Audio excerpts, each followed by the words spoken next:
Janet Hardy gold ने कई वर्षों तक अंग्रेजी की शिक्षिका के रूप में काम किया है। अपने खाली समय में उन्हें इतिहास की किताबें और आधुनिक उपन्यास पढ़ना, अन्य यूरोपीय देशों की यात्रा करना और अपने दोस्तों के साथ चाय पीना पसंद है। वह अपने पति, जियो और 2 बच्चों, गैब्रिएला और जोसेफ के साथ इंग्लैंड के दक्षिण में प्राचीन शहर लुइस में रहती हैं। उन्होंने अंग्रेजी के छात्रों के लिए कई किताबें लिखी हैं, जिनमें ऑक्सफोर्ड बुकवर्म सीरीज में हेनरी VIII और उनकी 6 वाइव्स और किंग आर्थर, और डोमिनो सीरीज में the great fire of London, Mulan, Sinbad और the travels of Ibn Battuta शामिल हैं। अध्याय। एक दिन ग्रीस में राजकुमारी अल्कमेने को अपने महल में एक बेटा पैदा होता है। वह लड़के का नाम हरक्यूलिस रखती है। कितना बड़ा, मजबूत लड़का है। अल्कमेने के दोस्त उसे देखकर कहते हैं, बेशक वह बड़ा और ताकतवर है। अल्कमेन मुस्कुराता है। उसके पिता देवताओं के राजा ज़ेउस हैं, लेकिन हर कोई हरक्यूलिस को पसंद नहीं करता। देवी हेरा महल की खिड़की से झांक रही है। हेरा ज़ेउस की पत्नी है और वह बिल्कुल भी खुश नहीं है। हेरा कहती है, जब मैं उस लड़के को देखती हूँ तो मुझे उसकी माँ अल्कमेने याद आती है। ज़ेउस हमेशा अलग अलग महिलाओं के पीछे क्यों भागता है? ये सही नहीं है। मैं उसकी पत्नी हूँ। वो कभी मेरे बारे में नहीं सोचता। वो गुस्से में अल्कमेने के महल से निकल जाती है। कुछ रात बाद हेरा वापस आती है और हरक्यूलिस के बिस्तर में 2 बड़े सांप रख देती है। अलविदा छोटे लड़के, वह हंसती है। लेकिन जब अगली सुबह हेरा वापस आती है तो हरक्यूलिस जीवित होता है। उसके हाथों में मरे हुए सांप होते हैं। ग्रर, हेरा गुस्से से चिल्लाती है, तुम रुको, मैं तुम्हें देख रही हूँ हरक्यूलिस। तुम मुझसे दूर नहीं जा सकते। बाद में जब हरक्यूलिस बड़ा हुआ तो उसके कई शिक्षक थे। वे महल में आते थे और उसे वहाँ पढ़ाते थे, लेकिन वह बहुत अच्छा छात्र नहीं था। उसे सीखना आसान नहीं लगता था और जब वह कुछ समझ नहीं पाता था तो वह अक्सर गुस्सा हो जाता था। अंत में अल्कमेने हरक्यूलिस को थेब्स के पास के देश की कुछ पहाड़ियों पर भेज देता है। वहाँ उसे बेहतर महसूस होता है। वह पेड़ों के बीच से भाग सकता है। वह घंटों खुशी से रहता है और वहाँ उसके लिए लड़ने के लिए शेर भी हैं। उसके पहुँचने के तुरंत बाद कुछ लोग पहाड़ियों पर आते हैं, क्योंकि वे थेब्स के राजा की गायों को ले जाना चाहते हैं। लेकिन हरक्यूलिस उन्हें रोक देता है। जब थेब्स के राजा क्राउन को हरक्यूलिस के बारे में पता चलता है तो वह अपनी बेटी से बात करता है। मेगारा, वह कहता है, हरक्यूलिस एक अच्छा मजबूत युवक है। क्या तुम उससे शादी करना चाहोगी? हाँ पिताजी, मेगारा जवाब देता है। इसलिए क्रेन के आदमी हरक्यूलिस के पास जाते हैं और उससे बात करते हैं और वह थेब्स आता है और मेगारा से शादी कर लेता है। जल्द ही उनके 3 बेटे हो जाते हैं। हरक्यूलिस अपनी खूबसूरत पत्नी और अपने छोटे बेटों के साथ खुश है, लेकिन हेरा नाराज है। अल्कमेने का बेटा अच्छा कर रहा है, वह कहती है, मुझे इसे बदलना होगा। एक सुबह बहुत जल्दी जब हरक्यूलिस, मेगारा और उनके बेटे अपने बिस्तर पर थे, हेरा ने हरक्यूलिस के सिर पर एक काला बादल भेजा। उसने अपनी आंखें खोली, लेकिन वह बादल के पीछे कुछ भी नहीं देख सका। अचानक उसके सामने काले कपड़े पहने 4 आदमी आ गए। वे मेगारा और लड़कों को मारना चाहते हैं। मुझे उन्हें रोकना होगा, हरक्यूलिस सोचता है। वो उन आदमियों से लड़ता है और उन्हें एक एक करके मार डालता है। फिर वह वापस सो जाता है। बाद में जब वह अपनी आंखें खोलता है तो वहाँ कोई आदमी नहीं होता, केवल उसकी पत्नी और बेटे होते हैं। लेकिन उनके शरीर ठंडे होते हैं और वे हिलते डुलते या बोलते नहीं हैं। अचानक हरक्यूलिस को डर लगता है। ओह नहीं, वह चिल्लाता है, मेरी पत्नी और बेटे मर चुके हैं और मैं उनका हत्यारा हूँ। ये किसी देवता का काम है। वह मुझसे नाराज है। हरक्यूलिस राजा क्राउन के पास जाता है और कहता है, देवता मुझसे नाराज हैं, मेरी मदद करो। बहुत अच्छा, क्राउन ने कहा। क्या बात है? हरक्यूलिस क्राउन को सब कुछ बताता है। अपनी बेटी और पोतों के बारे में सुनकर राजा का चेहरा सफ़ेद हो जाता है। मेरे महल से तुरंत निकल जाओ, क्रेन ने कहा। मैं तुम्हारे लिए कुछ नहीं कर सकता। डेल्फे जाओ और वहाँ की पुजारिन से बात करो, शायद वह तुम्हारी मदद कर सके। डेल्फी में पुजारिन हरक्यूलिस से कहती है, जब कोई व्यक्ति अपनी पत्नी और बेटों को मारता है तो ये बहुत बुरा अपराध है। तो तुम सही हो, देवता तुमसे नाराज हैं। मैं ये जानता हूँ, लेकिन मैं इसके बारे में क्या कर सकता हूँ? हरक्यूलिस पूछता है। 12 वर्षों तक तुम्हें राजा यूरिस्थियस के लिए काम करना होगा। पुजारिन कहती है, और उसके लिए 12 काम करो। जब तुम काम पूरा कर लोगे तो देवता तुम्हारे अपराध को क्षमा कर देंगे। अरे नहीं, मेरा चचेरा भाई यूरिस्थियस नहीं। हरक्यूलिस सोचता है, वो मुझे पसंद नहीं करता क्योंकि मैं उससे बड़ा और ताकतवर हूँ, और अब मैं उसके लिए काम कर रहा हूँ। हरक्यूलिस राजा यूरिस्थियस के पास जाता है और उसे 12 कार्यों के बारे में बताता है। ठीक है, हरक्यूलिस, यूरिस्थियस ने ठंडे स्वर में मुस्कुराते हुए कहा, मेरे पास तुम्हारे लिए पहला काम है। नेमिया में एक बड़ा, भूखा शेर है। वह वहाँ सबको खा रहा है। उसे मार डालो और उसका शव मेरे पास वापस लाओ। हरक्यूलिस तुरंत यूरिस्थियस का महल छोड़ देता है। राजा ने हंसते हुए कहा, हरक्यूलिस, तुम्हारे पहले और अंतिम कार्य के लिए शुभकामनाएं। तभी देवी हेरा का आगमन होता है। अच्छा काम है, यूरिस्थियस। मुझे लगता है कि हरक्यूलिस मर चुका है। वो हंसती है। कोई भी उस शेर से लड़कर जिंदा बच नहीं सकता। अध्याय 2 नेमिया जाता है और शेर को ढूंढता है, लेकिन जब वो पहुंचता है तो वह सो रहा होता है। मैं इसे 1 या 2 तीरों से मार सकता हूँ, वह सोचता है। लेकिन उसके तीर शेर की खाल में नहीं घुसते, इसलिए फिर वह अपनी तलवार से शेर के सिर पर वार करता है। लेकिन शेर केवल एक आंख खोलता है और फिर से सो जाता है। अंत में हरक्यूलिस अपने हाथों से शेर को मार देता है, और उसके बाद वह उसकी खाल उतार देता है। वह जल्दी से शेर की खाल को उसके सिर और पीठ पर डाल देता है। जब मैं इसे पहनता हूँ तो कोई भी तीर या तलवार मुझे नहीं मार सकती, वो खुशी से कहता है। फिर वह राजा के महल में वापस भागता है। हरक्यूलिस को देखकर यूरिस्थियस बहुत डर जाता है और वह जल्दी से एक बड़े भूरे रंग के जार में घुस जाता है। लेना झील में 9 सिर वाला एक राक्षस है, यूरिस्थियस घड़े से चिल्लाता है। लोग इसे हाइड्रा कहते हैं। तुम्हारा दूसरा काम है कि तुम जाकर इसे मार डालो। महल के पास हरक्यूलिस अपने युवा चचेरे भाई इलॉस से मिलता है। मैं रुककर बात नहीं कर सकता, हरक्यूलिस कहता है। मैं लरना झील जा रहा हूँ। मुझे वहाँ हाइड्रा को मारना होगा। क्या मैं भी आ सकता हूँ? लोलाउस उत्साह से पूछता है। जब वे झील पर पहुँचते हैं तो वहाँ लगभग अंधेरा हो जाता है। हरक्यूलिस एक तीर में थोड़ी आग लगाता है और उसे पानी के ऊपर चलाता है। वह कहता है, मैं हाइड्रा को अपने पास बुलाना चाहता हूँ। अचानक हाइड्रा के 9 सिर झील से बाहर आते हैं। वे गुस्से से लाल आंखों से इलास और हरक्यूलिस को देखते हैं। मदद करो, इलॉस चिल्लाता है। हरक्यूलिस जल्दी से अपनी तलवार निकालता है और हाइड्रा के एक सिर को काट देता है। लेकिन लाल स्टंप से 2 और नए सिर निकलते हैं। फिर हरक्यूलिस एक और सिर काटता है और फिर से उस स्टंप से 2 और नए सिर निकलते हैं। ओह नहीं, वह सोचता है। तभी देवी एथेना आती हैं। वह कहती हैं, मैं आपके पिता ज़ेउस की ओर से आई हूँ। वह देवी हेरा से नाराज हैं क्योंकि वह आपके खिलाफ काम कर रही है। वह आपके कामों में आपकी मदद करना चाहते हैं। मैं आपके लिए क्या कर सकती हूँ? हरक्यूलिस ने पूछा, मैं हाइड्रा को कैसे मार सकता हूँ?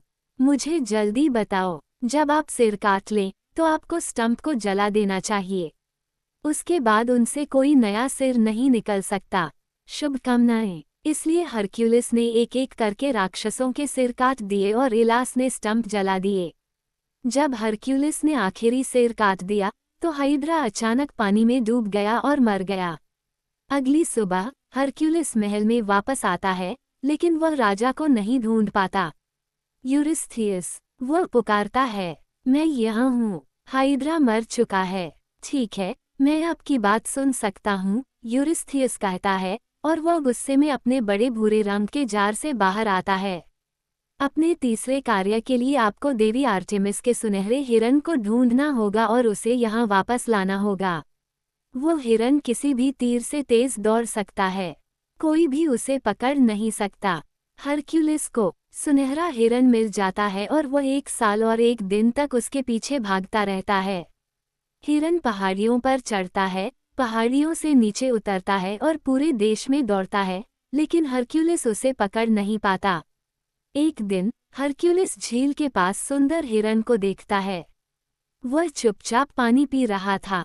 हरक्यूलिस उसे पकड़ लेता है और हिरन को अपनी बाहों में लेकर महल की ओर भागता है। राजा यूरिस्थियस, मेरे पास आपके लिए कुछ है। हरक्यूलिस चिल्लाता है। आओ और देखो। यूरिस्थियस अपनी बेटी एडमेटे के साथ महल से बाहर आता है। हरक्यूलिस यूरिस्थियस के सामने सुनहरा हिरन रखता है, लेकिन राजा के उसे लेने से पहले ही वह भाग जाता है। मुझे वह सुनहरा हिरन चाहिए, एडमेटे चिल्लाती है, और जब मैं कुछ चाहता हूँ तो वह मुझे हमेशा मिल जाता है। इस बार नहीं, यूरिस्थियस ने कहा और उसने गुस्से से हरक्यूलिस की ओर देखा। कार्य क्रमांक 4 है पहाड़ों में जाना और वहाँ एक बड़ा जंगली सुअर पकड़ना, और तुम्हें उसे जीवित वापस लाना होगा। अध्याय 3। वह हरक्यूलिस ठंडे पहाड़ों की ओर भागता है। अचानक वह ऊपर देखता है और अपने पास एक चट्टान पर एक विशाल जंगली सुअर को देखता है। हरक्यूलिस रुक जाता है और 1 मिनट के लिए सोचता है। फिर वह जंगली सुअर का पीछा करते हुए पहाड़ की चोटी पर बर्फ में चला जाता है। जंगली सुअर के पैर छोटे होते हैं और वह बर्फ में आसानी से नहीं भाग सकता। हरक्यूलिस जंगली सुअर को पकड़ता है। वो उसे अपनी पीठ पर रखता है और पहाड़ से नीचे उतरता है। जल्द ही हरक्यूलिस महल में पहुंच जाता है। राजा यूरिस्थियस हरक्यूलिस की पीठ पर विशाल जंगली सुअर को देखता है और जल्दी से फिर से अपने बर्तन में घुस जाता है। इसे ले जाओ, वह चिल्लाता है। हरक्यूलिस कुछ ही देर बाद जंगली सुअर के बिना वापस आता है।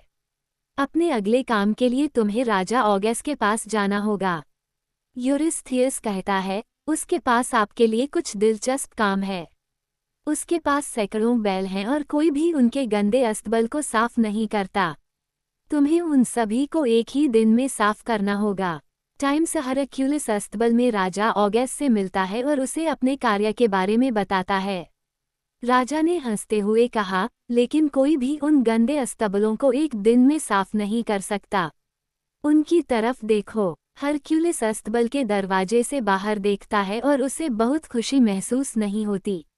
वे कहते हैं, ये सच है कि वे बहुत गंदे हैं। तभी अस्तबल के पीछे एक पहाड़ी पर हरक्यूलिस को एक नदी दिखाई देती है जिसके बगल में बड़ी बड़ी चट्टानें हैं। वो नदी के पास जाता है और एक चट्टान पर बैठ जाता है। वो ऑगस से कहता है, मुझे इस बारे में ध्यान से सोचना होगा। अगली सुबह हरक्यूलिस जल्दी उठ जाता है। सबसे पहले वह बैलों को अस्तबल से बाहर निकालता है और पहाड़ी पर चढ़ जाता है। उसके बाद वह अस्तबल के एक छोर पर दीवार में एक बड़ा छेद बनाता है और अस्तबल के दूसरे छोर पर दीवार में दूसरा छेद बनाता है। फिर वह नदी के किनारे से पत्थर उठाता है और उन्हें एक एक करके पानी में डालता है। हरक्यूलिस पूरी सुबह काम करता है। तुम क्या कर रहे हो? राजा ऑगियस पूछता है। रुको और देखो, हरक्यूलिस ने कहा। हरक्यूलिस धीरे धीरे नदी के उस पार चट्टानों की एक बड़ी दीवार बना रहा है। जब वह दीवार बना लेता है तो नदी का पानी कहीं और नहीं जाता। कुछ समय बाद अचानक पानी नदी से बाहर निकलता है और पहाड़ी से नीचे अस्तबल में चला जाता है। फिर पानी तेजी से गंदे अस्तबल से होकर गुजरता है और उन्हें खूबसूरती से साफ करता है। उस शाम हरक्यूलिस नदी से सभी पत्थर निकालता है और पानी अब अस्तबल से होकर पहाड़ी से नीचे नहीं जाता। फिर वो कुछ छोटे पत्थर लेता है और रात के लिए बैलों के वापस आने से पहले अस्तबल की दीवारों में 2 बड़े छेद बंद कर देता है। जब राजा ऑगस ने साफ सुथरे अस्तबल देखे तो वह बहुत खुश हुए। उन्होंने कहा, कृपया आज रात मेरे महल में रुकें और खाना खाएं। अगली सुबह हरक्यूलिस अपने चेहरे पर बड़ी मुस्कान के साथ यूरिस्थियस के महल में वापस आता है। मैं अस्तबल के बारे में नहीं सुनना चाहता, यूरिस्थियस गुस्से से कहता है। वह इस बार अपने जार में नहीं जाता। अब कार्य संख्या 6 के लिए आपको स्टिम्फालस झील पर जाना होगा। वहाँ कुछ बड़े पक्षी हैं और वे सभी गायों को मार रहे हैं। आपको उन्हें रोकना होगा। अध्याय 4। स्टिम्फालस झील के पास हरक्यूलिस की मुलाकात वहाँ के पास के छोटे से शहर एथे से आए कुछ लोगों से होती है। वे कहते हैं, कृपया हमारी मदद करो हरक्यूलिस। झील के बगल में ऊंचे पेड़ों पर बड़े बड़े पक्षी हैं। उनके पंख धातु के होते हैं। समय समय पर वे पेड़ों को छोड़कर आसमान की ओर चले जाते हैं और फिर अपने पंख हमारी गायों पर गिराकर उन्हें मार देते हैं। तभी हरक्यूलिस ऊपर देखता है और अपने सिर के ऊपर आसमान में सैकड़ों पक्षियों को देखता है। पक्षी अचानक अपने धातु के पंख उस पर गिराना शुरू कर देते हैं, लेकिन पंख हरक्यूलिस की शेर की खाल से होकर नहीं निकल पाते। वह पक्षियों पर बहुत सारे तीर चलाता है, लेकिन वे जल्दी से फिर से ऊंचे पेड़ों की चोटी पर उड़ जाते हैं। मैं उन्हें वहां गोली नहीं मार सकता, हरक्यूलिस सोचता है। एथेना, तुम कहाँ हो? मुझे मदद चाहिए। तभी एथेना अपने हाथ में एक बड़ा धातु का खड़खड़ा लेकर आती है। वह कहती है, इससे तुम बहुत शोर मचा सकते हो। देखो, उन पक्षियों को बहुत शोर पसंद नहीं है। और यह कहकर वह खड़खड़ाहट हरक्यूलिस को दे देती है। जब आप इसे हिलाते हैं तो ये शोर करता है। 21। हरक्यूलिस खड़खड़ी को अपने सिर के ऊपर रखता है और उसे बार बार बाएं दाएं घुमाता है। इससे बहुत शोर होता है। अचानक पक्षी पेड़ों से नीचे उड़ाते हैं। हरक्यूलिस तब आसानी से उन्हें अपने तीरों से मार सकता है। हरक्यूलिस महल में वापस जाता है।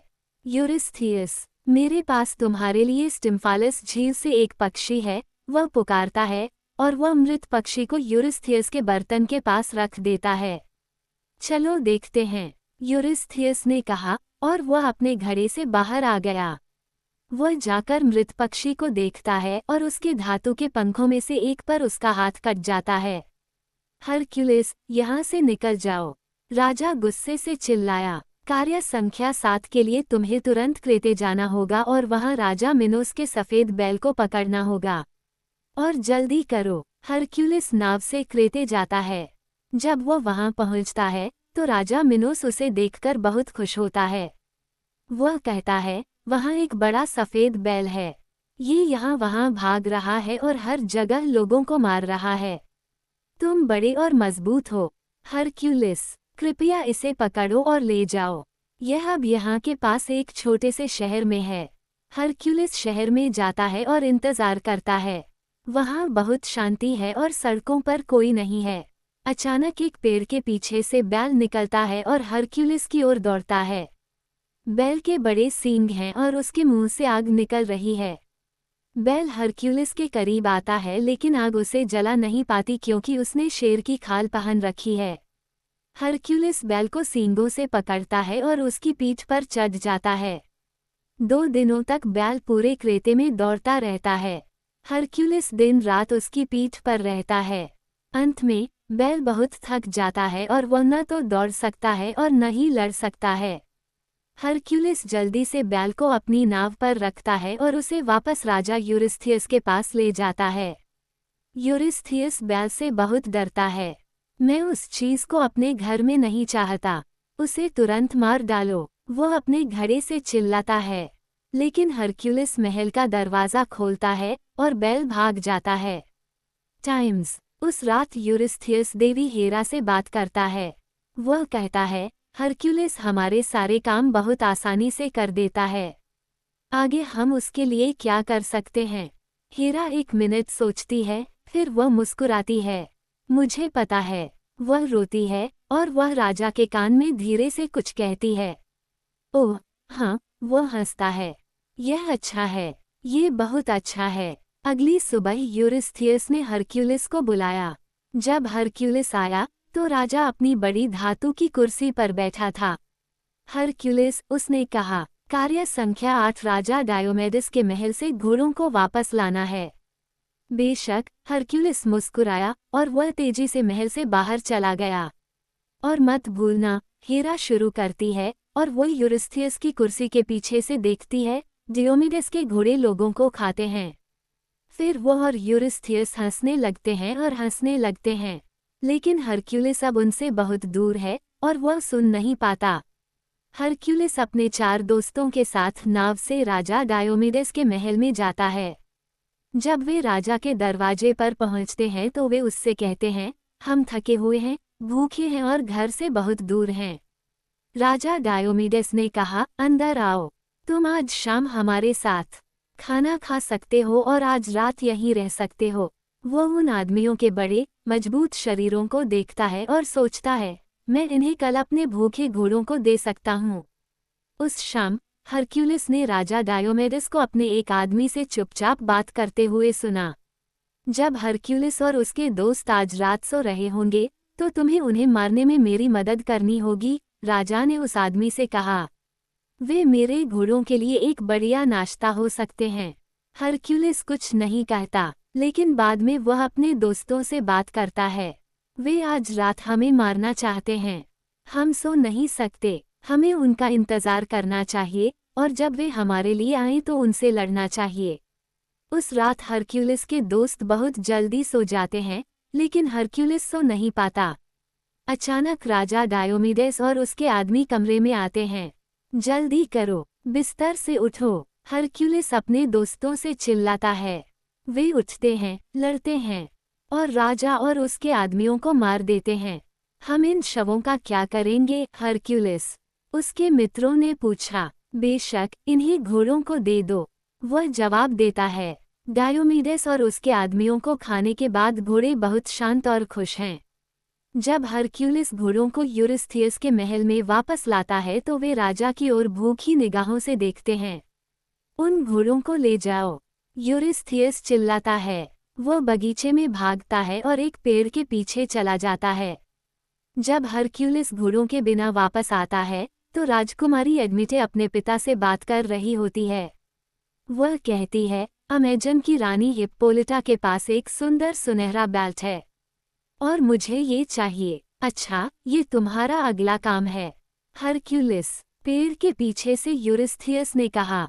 9वां काम, रानी हिप्पोलिटा की बेल्ट ले आओ और उसे मेरी बेटी के लिए वापस लाओ। अध्याय 5। हरक्यूलिस नाव से अमेजन के देश में जाता है। वह अपने साथ कुछ दोस्त भी ले जाता है। हरक्यूलिस जब वहां पहुंचता है तो कहता है, हमें सावधान रहना चाहिए। यहाँ केवल बड़ी और मजबूत महिलाएं रहती हैं और लोग कहते हैं कि वे आमतौर पर पुरुषों को मार देती हैं जब वे उनसे मिलती हैं। हरक्यूलिस को जल्द ही रानी हिप्पोलिटा मिल जाती है। वह लंबी, मजबूत और बहुत सुंदर है। जब हिप्पोलिटा उसके साथ अच्छा व्यवहार करती है तो वह आश्चर्यचकित हो जाता है। नमस्ते, हरक्यूलिस, वह कहती है। तुमसे मिलकर बहुत अच्छा लगा। मैंने सुना है कि तुम दुनिया के सबसे ताकतवर आदमी हो। धन्यवाद, हरक्यूलिस मुस्कुराता है। अपनी तलवार से वह जल्दी से एक पेड़ पर 2 इंच और उनके बीच एक प्रेम का तीर काटता है। फिर वह अपने हाथ में कुछ फूल लेता है और उन्हें अमेजन रानी को देता है। धन्यवाद, हिप्पोलिटा ने कहा। फिर हरक्यूलिस हिप्पोलिटा को अपने काम के बारे में बताता है। वह कहता है, मुझे तुम्हारी सुनहरी बेल्ट राजा यूरिस्थियस की बेटी के पास वापस ले जाना है।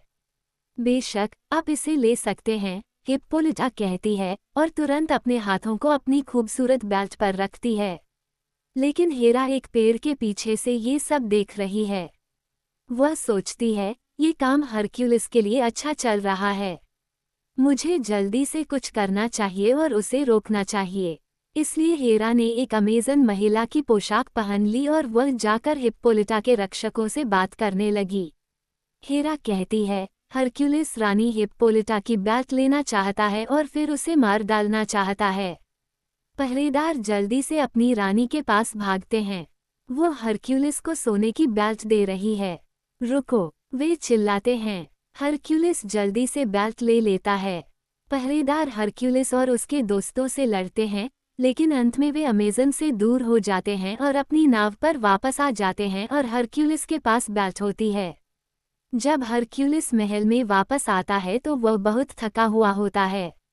राजकुमारी एडमिटे पूछती है, वह बेल्ट कहाँ है? वो उसे पहन लेती है। ओह नहीं, मैं इसे नहीं पहन सकती, वो गुस्से से कहती है। ये बहुत बड़ा है। हरक्यूलिस महल के बगीचे में जाता है, बैठ जाता है और अपनी आंखें बंद कर लेता है। यूरिस्थियस कुछ फूलों के पीछे से अपना सिर ऊपर उठाता है। तुम यहाँ क्या कर रहे हो, हरक्यूलिस? वो कहता है, तुम्हें 3 और काम करने हैं। सबसे पहले गैरियन को ढूंढो, 3 सिर वाला राक्षस, और उसकी लाल गायों को मेरे पास वापस लाओ। गैरियन दूर देश में रहता है और हरक्यूलिस वहां पहुंचने के लिए अंधेरे और गुस्से से भरे समुद्र को पार करके नाव से जाता है। जब वो पहुंचता है तो वह अपनी नाव से उतरता है और हर जगह देखता है। वह एक पहाड़ी पर लाल गायों को देख सकता है, लेकिन वह गैरियन को नहीं देख सकता। यह एक आसान काम है, वह सोचता है। मैं उन गायों को इस मिनट अपनी नाव पर रख सकता हूँ और तुरंत घर जा सकता हूँ। अचानक गैरियन पहाड़ी पर चढ़ता है। उसके 3 बड़े सिर और 6 लंबी भुजाएं हैं। हरक्यूलिस जल्दी से एक चट्टान के पीछे चला जाता है। राक्षस चिल्लाया, वहां कौन है? अब बाहर आओ। हरक्यूलिस 1 या 2 मिनट तक चुपचाप सोचता रहता है। फिर वह दौड़कर बाहर आता है और गैरियन के पीछे खड़ा हो जाता है। वह पुकारता है, मैं तुम्हारे पीछे हूँ। गैरियन धीरे धीरे अपने 3 बड़े सिर हिलाकर हरक्यूलिस की ओर देखता है। इसके बाद हरक्यूलिस ने तीनों राक्षसों के सिर में एक ही तीर मारा और गैरियन तुरंत उसके पैरों के पास गिरकर मर गया। हरक्यूलिस गैरियन की सभी गायों को अपनी नाव पर रखता है और उनके साथ घर जाता है। जब वह उन्हें महल के बगीचे में लाता है तो वे वहां के सभी फूल खाने लगती हैं। उन मोटी मोटी गायों को मेरे बगीचे से बाहर निकालो, यूरिस्थियस महल की खिड़की से पुकारता है। हरक्यूलिस गायों को ले जाता है। तुम्हें अब दुनिया के अंत में जाना चाहिए और वहां देवी हेरा के बगीचे की तलाश करनी चाहिए। जब हरक्यूलिस वापस आता है तो यूरिस्थियस चिल्लाता है, और जब तुम बगीचे को खोज लो तो मुझे वहां से 3 सुनहरे सेब ले आना। जब हरक्यूलिस महल से बाहर निकलता है तो हेरा और यूरिस्थियस बहुत देर तक हंसते हैं। केवल देवता ही मेरे बगीचे में जा सकते हैं। अंत में हेरा चिल्लाती है, और हरक्यूलिस केवल एक इंसान है। वह पेड़ से उन सुनहरे सिबों को कभी नहीं ले सकता। और हाँ, बगीचे में मेरा दोस्ताना ड्रैगन भी है। हा हा हा। अध्याय 6। सड़क पर कई लंबे और खतरनाक दिनों के बाद हरक्यूलिस दुनिया के अंत में पहुंचता है। वह हेरा के बगीचे की दीवार के ऊपर देखता है और एक पेड़ पर सुनहरे सेब देखता है। पेड़ के नीचे 3 युवतियां बैठी हैं। क्या मैं आपके बगीचे में आ सकता हूँ? हरक्यूलिस ने पूछा। वे पूछते हैं, क्या आप भगवान हैं? नहीं, हरक्यूलिस ने कहा। वे मुस्कुराते हुए कहते हैं, माफ कीजिए, केवल देवताओं के लिए। तभी 100 सिर वाला एक खतरनाक ड्रैगन आता है। अलविदा, हरक्यूलिस कहता है। कुछ ही दूरी पर हरक्यूलिस को भगवान एटलस दिखाई देता है। वह अपने विशाल कंधों पर दुनिया को थामे हुए है। एटलस, मैं उन सुनहरे सिबों को कैसे प्राप्त कर सकता हूँ? हरक्यूलिस ने पूछा। पहले ड्रैगन को मार डालो, एटलस ने कहा। फिर वापस आओ और पकड़ो। मेरे लिए दुनिया को छोड़ो। मैं जाकर तुम्हारे लिए आसानी से सेब ले आऊंगा। बगीचे में जो 3 युवतियां हैं, वे मेरी बेटियां हैं। हरक्यूलिस तुरंत जाकर ड्रैगन को मार डालता है। फिर वह एटलस से दुनिया लेकर अपने कंधों पर रख लेता है। वह सोचता है, ये बहुत भारी है, मैं इसे ज्यादा देर तक नहीं उठा सकता। जल्द ही एटलस सेब लेकर वापस आ जाता है। हरक्यूलिस कहता है, अब आप फिर से दुनिया पा सकते हैं। नहीं, शुक्रिया, एटलस हंसता है। मैं इसे अब और नहीं पकड़ना चाहता। मैं इससे थक गया हूँ। ठीक है, लेकिन क्या तुम इसे 1 मिनट के लिए ले जा सकते हो? हरक्यूलिस ने पूछा। मैं इसे अपने कंधों पर बेहतर तरीके से रखना चाहता हूँ। मैं इसे गिराना नहीं चाहता। तो एटलस एक बार फिर दुनिया को अपने कंधों पर ले लेता है। अद्भुत, मैं अब घर जा रहा हूँ, हरक्यूलिस ने कहा। सेब के लिए धन्यवाद, वापस आओ, एटलस चिल्लाता है। लेकिन हरक्यूलिस भाग जाता है। जब हरक्यूलिस सुनहरे सिबों के साथ यूरिस्थियस के महल में वापस आता है तो हेरा बहुत क्रोधित होती है। वह राजा से कहती है, हमें हरक्यूलिस के लिए एक आखिरी सचमुच खतरनाक काम के बारे में सोचना चाहिए, एक ऐसा काम जो इससे पहले के सभी कामों से भी बदतर हो। मुझे पता है, चलो उसे अंडरवर्ल्ड में भेज देते हैं। वह राजा हेड्स और रानी परसेफोन के कुत्ते सेरबेरस को वापस ला सकता है। कोई भी उस कुत्ते से जिंदा बचकर नहीं निकल सकता।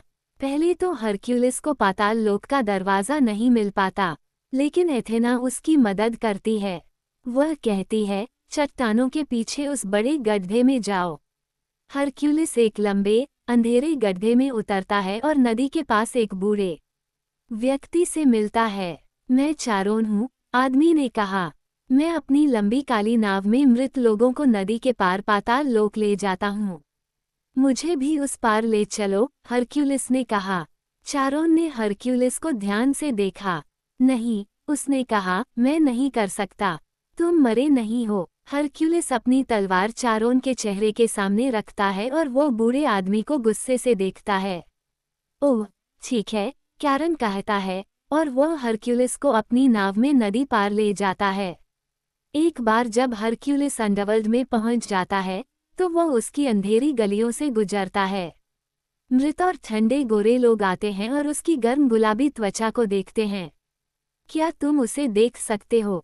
वह जीवित है, वे कहते हैं। अंत में हरक्यूलिस हेड्स और परसेफोन के ऊंचे, अंधेरे महल में पहुंचता है। वह उन्हें अपने 12 कार्यों के बारे में बताता है। क्या मैं सर्बेरस को अपने साथ ले जा सकता हूँ? वह उनसे पूछता है। यह मेरा आखिरी काम है। हाँ, तुम ऐसा कर सकते हो, राजा हेड्स ने कहा। लेकिन कृपया उसे यूरिस्थियस के देखने के बाद वापस ले आओ। वो हमारा रक्षक कुत्ता है, तुम्हें पता है। हरक्यूलिस सेरबेरस के पास जाता है। वह एक बहुत बड़ा कुत्ता है जिसके 3 सिर हैं और उसके पूरे शरीर पर सांप हैं। वह अपने 3 बड़े मुंह खोलकर हरक्यूलिस की ओर दौड़ता है। लेकिन हरक्यूलिस डरता नहीं है। वह भागता नहीं है। वह सेरबेरस को अपने हाथों में पकड़ लेता है। फिर वह उसके साथ खेलता है और उससे अच्छी बातें कहता है। अंत में सेरबेरस उसके साथ जाने के लिए खुश है। आप देखिए, बहुत से लोग सेरबेरस के साथ अच्छे नहीं होते। टाइम्स, जब हरक्यूलिस सेरबेरस के साथ महल में वापस जाता है, तो यूरिस्थियस अपने जार में घुस जाता है।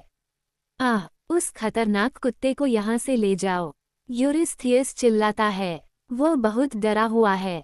बस, हरक्यूलिस, अब कोई और काम नहीं, और मैं तुम्हें फिर कभी नहीं देखना चाहता। हरक्यूलिस सेरबेरस को वापस पाताल लोक ले जाता है। फिर वह डेल्फी में पुजारिन के पास जाता है और उसके पैरों पर गिर जाता है। वह कहता है, मेरे 12 कार्य पूरे हो गए हैं। क्या देवता अब मेरे अपराध के लिए मुझे क्षमा कर सकते हैं? हाँ, पुजारिन ने कहा। देवता तुम्हें माफ कर देते हैं। तुम अभी सिर्फ आधे देवता हो, लेकिन जब तुम्हारे मरने का समय आएगा, तो तुम अपने पिता ज़्यूस के साथ आकाश में जाकर रह सकोगे। तब तुम सच में देवता हो सकोगे और कभी नहीं मरोगे। मैं, कोई देवता? हरक्यूलिस ने कहा, ये कैसे हो सकता है? वह बहुत हैरान हुआ, लेकिन सालों के दौरान हर कोई हरक्यूलिस दुनिया का सबसे ताकतवर आदमी और उसके 12 कामों के बारे में जानता है। एक बार सुनने के बाद कोई भी उसकी कहानी नहीं भूलता। आप इसे आज पढ़ रहे हैं, और इसलिए आप देख सकते हैं, ये सच है, अंत में हरक्यूलिस कभी नहीं मरता।